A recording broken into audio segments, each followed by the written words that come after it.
Welcome to Movie Top. Right now, Prime Video has movies that most people don't even know exist, and that's a crime. 10 titles, different genres, all with one thing in common. They are completely worth your time, from brutal action to thrillers that will leave you staring at the ceiling. But before we get started, it would really help me out if you could take a moment to hit like and subscribe to the channel. Thank you so much for your support. Number 7. The Escapist. Frank Perry has spent years locked up and resigned to his fate. Then he gets news about his daughter, and something in him shuts off and switches on at the same time. He decides to escape, and to pull it off, he needs to put together a team from the few prisoners he can trust, each one with something to bring to the plan. What follows is not Ocean's 11 in a prison. Rupert Wyatt built something much darker and more honest than that. The prison feels real, the characters have weight, and the tension does not come from special effects, but from knowing that any mistake destroys everything. But here's the thing, this film has a narrative structure you will notice around the midpoint, and once you understand it, it completely changes how you see everything that came before. It is not a cheap twist, it is a brilliant screenplay decision.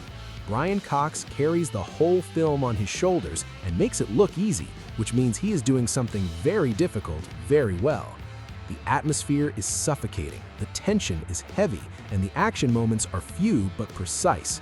Honestly, this is exactly the kind of movie that gets lost among the big titles and should not. If you like thrillers that trust their characters more than their adrenaline, this one will leave you very satisfied. Number 6. Tucker and Dale vs. Evil. Two easygoing country guys head to their cabin in the woods for a relaxing vacation. A group of college students spots them and immediately decides they are serial killers. From that point, everything spirals completely out of control. And not in the way you expect. Tucker and Dale vs. Evil is the best deconstruction of the slasher genre ever filmed, and on top of that, it is brutally funny. Eli Craig understands every single cliché in the genre perfectly, lays them all out on the table, and blows them up one by one from exactly the wrong angle. The joke is not that people die, it's how they die, and why, and who is really to blame. Alan Tudyk and Tyler Labin have chemistry that is absolutely priceless. Every time Tucker and Dale try to do something reasonable, the college kids misread everything with increasingly insane consequences. Yes, it is exactly that twisted and that funny. It has a genuine heart underneath all the blood, which is what makes it a cult classic and not just another dark comedy exercise. Chaotic, bloody, and irresistibly fun. You cannot miss this one. Number 5. The Raven. What if someone started committing crimes that copied the exact horror stories of Edgar Allan Poe? That's exactly what kicks this story off. And from the moment the first body appears, the question hanging in the air is how many of his stories the killer has in mind. 19th century Baltimore is recreated with a dense, dark atmosphere you feel in every scene. John Cusack plays Poe not as an untouchable genius, but as a broken, eccentric man with debts and demons of his own, suddenly forced to become the only one who can crack the crimes because nobody knows his stories better than he does. But here's the thing. This is not just a period thriller, it's a game between the author and his killer, a duel where literature sets the rules and the consequences are completely real. Rupert Wyatt as the detective working alongside Poe brings the investigative weight that balances the writer's eccentricity. McTeague's direction knows exactly how to use shadows. The truth is, if you go into this movie knowing it's an atmospheric entertainment thriller and not a serious biopic, it delivers exactly what it promises. Dark and addictive, with a pace that doesn't give you many breaks. Number 4. The Man from Nowhere. A quiet guy who runs a small pawn shop.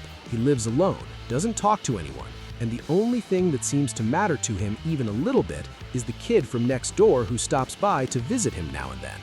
Then the girl disappears, taken by a criminal organization, and that quiet man stops being quiet. That's how one of the best Korean action films ever made begins, and that includes all the competition. Won Bin builds a character who doesn't need many words. Everything is in how he moves, how he looks, what he does when he has nothing left to lose. The action is at a technical level that very few productions in the world reach, brutal without being gratuitous, precise like a scalpel. But here's the thing, underneath all the intensity is a story of genuine affection between that man and that girl, and that's what makes this film more than just a showcase of fight choreography. The third act is devastating in the best sense of the word. I'm not gonna lie, when it ends, you understand why people have been talking about this for over 10 years. It's action cinema that actually feels something. Absolutely essential. Number 3. Roadhouse. When a former UFC fighter takes a job as a bouncer at a bar in the Florida Keys thinking it is going to be something laid back, he clearly did not do the math. What is waiting for him is extortion, organized crime, an imported enforcer who does not know the meaning of restraint, and the entire community at risk. Doug Liman directs this with pure energy, without pretending it is anything other than what it is. Brutal action done well with a lead who has a lot more going on in his head than it seems. Jake Gyllenhaal plays Dalton with an unsettling calm that works perfectly, because when he stops being calm, the difference is total. Conor McGregor as the villain is exactly what this story needed. Unpredictable, physical, illogical, dangerous in a very specific way. But here's the thing, the film knows what genre it is in and fully embraces it. It is not trying to be art, it is trying to be the best version of itself, and it succeeds. The fights have real weight, bones crack, and the pace never drops. Wild and entertaining from start to finish, it is exactly what you need when you want 2 hours of no complications, but real quality. Number 2. Triangle. Jess goes sailing with a group of friends. A storm leaves them stranded at sea, and they end up boarding a massive cruise ship that appears completely deserted. Up to that point, it sounds like a normal survival thriller. What follows has nothing normal about it. Christopher Smith built a film that reinvents itself twice within its own runtime, and every time you think you have figured out what is happening, reality shifts shape and you have to put the puzzle back together. It is not a final act twist, it's a structure that progressively destabilizes you. Melissa George carries all of this on her shoulders and makes it work, because without a solid performance at the center, the film collapses. But here's the thing, when it ends, it is not the kind of movie that wraps up with a clean explanation. It is the kind that stays in your head for days and makes you go back to scenes you watched an hour ago with completely different eyes. The atmosphere is hard, even though the mechanism is science fiction and the setting is a ship in broad daylight. Yes, it is exactly that twisted and that precise. If you like movies that genuinely challenge you, this is exactly what you're looking for. Disturbing and addictive, you will not be able to put it down.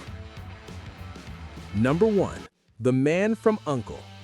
A CIA agent and a KGB agent in the middle of the Cold War receive a mission that forces them to work together. Neither of them wants to. They both know exactly how to destroy the other, and yet they have to pretend to be a team, while a criminal group tries to get their hands on nuclear technology. That is all you need to know to understand why this works.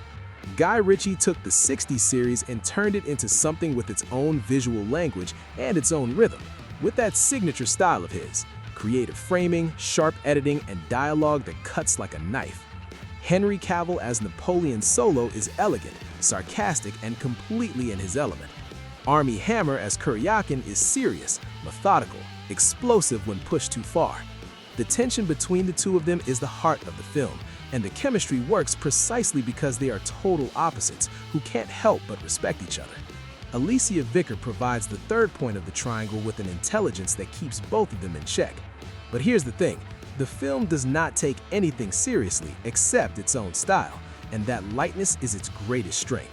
It is pure spectacle executed well with cinematography that pays tribute to the '60s without feeling like a costume party.